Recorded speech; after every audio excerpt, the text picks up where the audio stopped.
Unang-una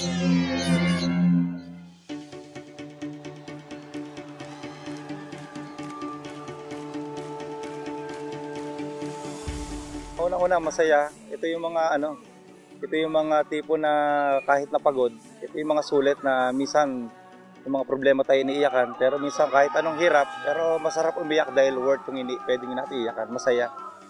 Hindi pwedeng palitan o hindi pwedeng tanggalin sa alaala.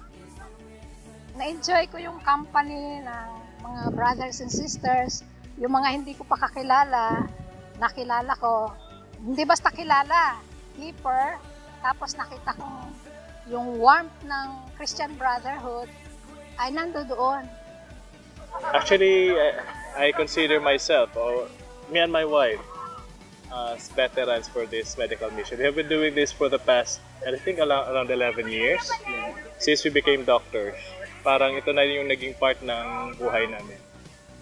Nakakatuwa na maging part ng mission trip na to kasi at first time ko nakita ko yung unity ng lahat na kahit na iba-ibang ministry, sama-sama tayo. Tsaka yung heart ng mag-share ka na meaning na parang nagkikare ka sa mga tao na kahit hindi mo sila kababayan, kahit hindi mo sila kasama sa Manila sa church, hindi tayo magkakasama sa ministry.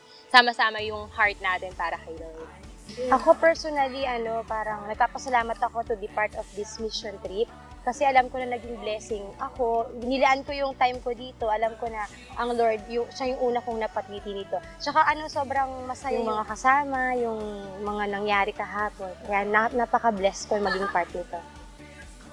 Overall, it's very humbling kasi nga despite na, alam mo yun, parang itatabi mo yung sarili mo talaga para sa Lord. Kasi hindi naman para sa akin o para sa church.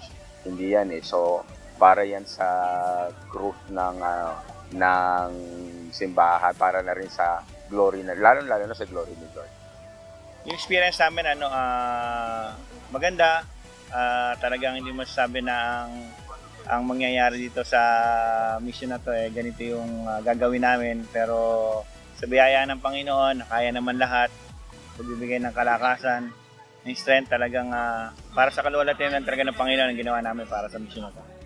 Yun nga, yung mga bagay na minsan na akala natin maliit lang na bagay pero sa kanila napakaganda na. Kumbaga na nakaka-challenge na parang masarap pa siyang ulit-ulitin yung mga bagay na gano'n.